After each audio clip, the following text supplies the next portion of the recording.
Bonjour, mon nom c'est Guy de Potager 365. Aujourd'hui, qu'est-ce qu'on va faire? On va avoir une petite discussion sur les tomates. On va aussi transplanter les tomates. On va voir qu'est-ce qu'on peut faire pour s'améliorer. On va regarder peut-être des problèmes que j'ai eus. Alors pour commencer, j'ai ici un plant de tomates Sweet and Neat. C'est un plant de tomates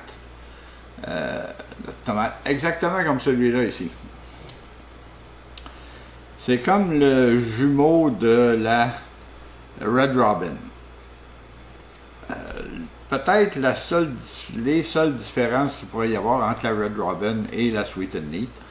La Sweet and Neat, c'est un F1, on ne peut pas garder les semences. La Red Robin, c'est pollinisation libre, on peut garder les semences. Ce qui semble, c'est qu'avec les tomates ont plus tendance à tout mûrir en même temps. La dernière fois que j'ai fait, on parle de un mois, de la Red Robin, j'ai récolté les tomates pendant une période de 2 mois. Ceux-là, je pense pas que je fasse un mois. Alors, si vous voulez avoir beaucoup de tomates rapidement, vous partez vos plants plus rapprochés et vous allez avoir une bonne quantité de tomates. Moi, dans mon cas, je suis content de ramasser 4 ou 5 tomates à tous les jours.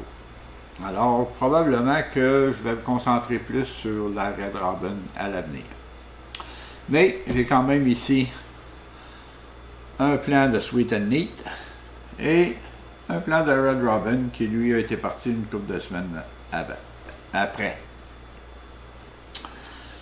Alors, ce qu'on va faire, on va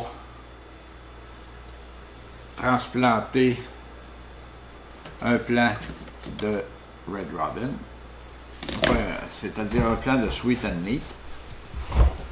J'ai amené ici du terreau d'empotage. Ce que je vais faire, j'ai fait un trou dans le bas. Pour la raison que, à moins qu'on en parle tout de suite, on avait parlé la semaine dernière qu'on faisait des essais avec les cultures avec une mèche. Ici, j'ai un exemple très intéressant où est-ce que j'ai parti des échalotes. La germination a été vraiment très bien. Ce qu'on avait fait, on avait mis un plat avec des trous.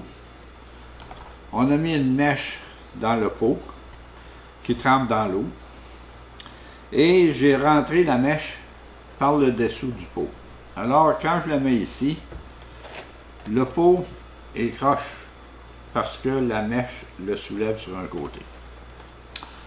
Alors, ce que j'ai décidé de faire, ici je mets ça pour empêcher l'eau de devenir verte. Alors, éventuellement, on va transplanter les échalotes. Alors, je vais faire un peu la même chose avec ça. C'est un morceau de tissu que je vais rentrer dans le trou.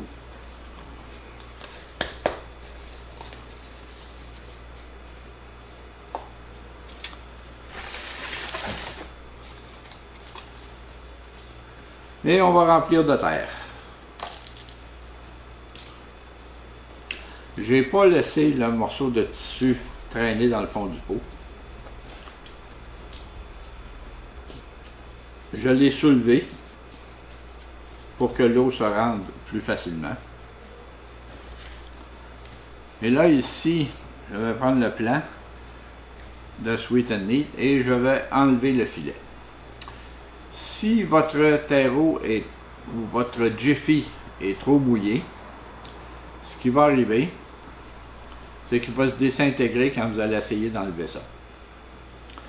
Là, je l'ai parti selon le système de semi-infaillible. Alors, l'humidité était parfaite.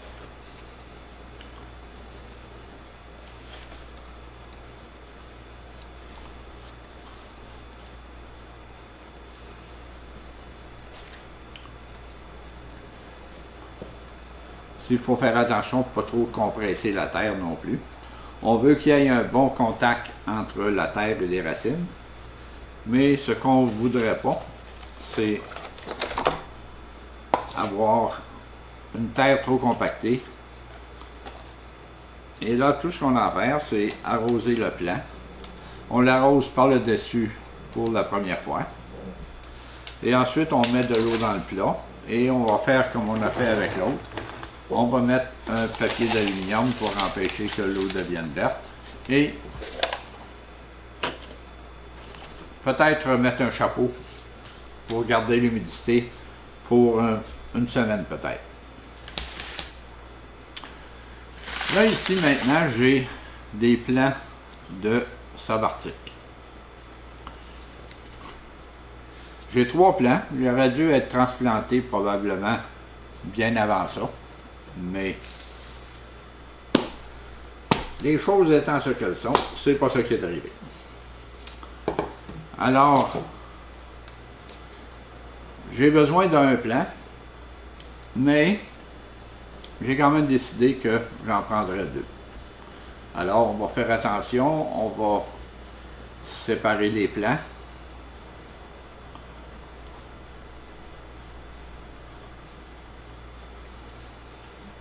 On va choisir les 2 plus beaux.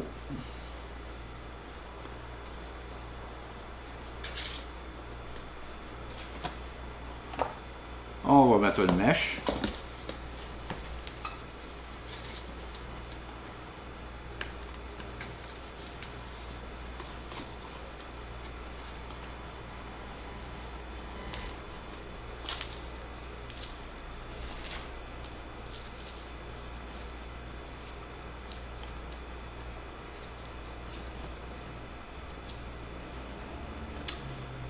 Je ne le planterai pas plus profond qu'il était.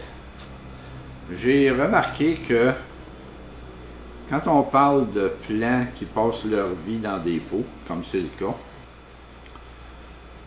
il n'y a pas vraiment d'intérêt à le planter plus profond, même qu'on dirait des fois que ça retarde la croissance du plant. Alors je le transplante environ la même profondeur qu'il était. Et encore là, on va mettre notre plat. La raison pourquoi j'ai fait des trous sur le dessus, puis j'ai fait des petites entailles dans le bas, c'est pour permettre à l'eau de rentrer en dessous. Et il ne faut pas non plus que le plat cherche à flotter avec l'eau qui va monter dans le plat. C'est déjà arrivé que l'eau avait tendance à faire remonter le plat. On parlait de plus grands plats. Et ça menaçait de faire chavirer. Là, ici, je vais juste les laisser ici. Je vais enterrer les racines. Puis, je vais en transplanter un des 2 plus tard. Là, ce que je voulais faire, c'est que le temps est presque arrivé de semer nos plants de tomates pour le jardin. Excusez pour le bruit, là. C'est parce que le plan est... En tout cas, j'ai fait du bruit en le déplaçant. Et là, ce que je voulais mentionner, c'est que semer des plants de tomates, ça prend pas beaucoup de place. Les transplanter, ça en prend encore un peu plus. Et un plant de tomate, exemple un subarctique, pas un subarctique, mais un méga fantastique de 6 semaines, ça a l'air de ça. Il est photographié à côté d'une bouteille de vin, mais il n'est pas nourri au vin, le plant. Alors, moi le premier, je me retrouve toujours avec un manque de place. Je sème plus de plants que je suis capable d'en amener à terme.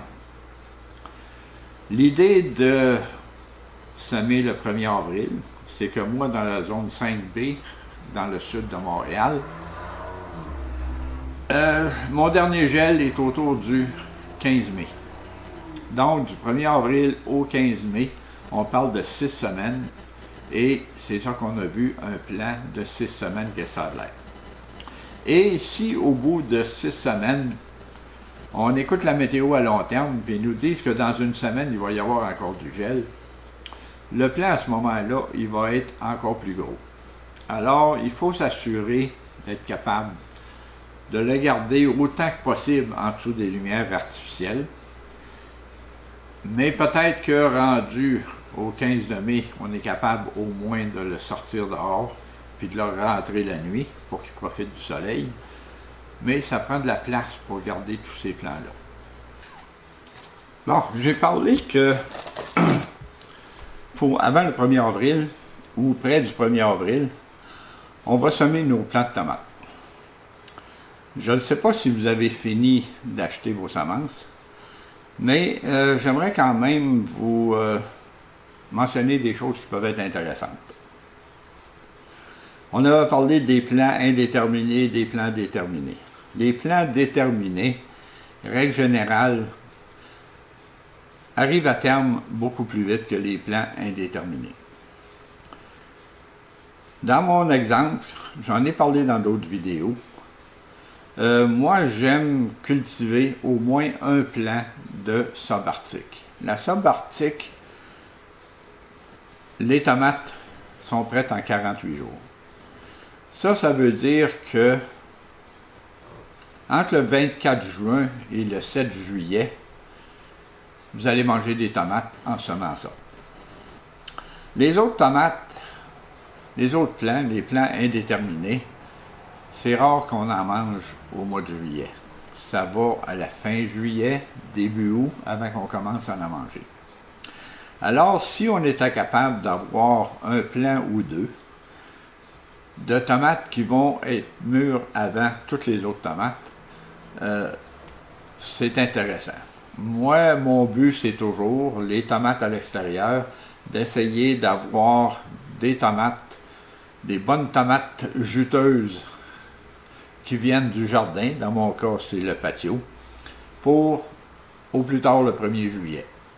Alors, moi, ma préférence, c'est la subarctique, qui est une bonne tomate juteuse et très hâtive.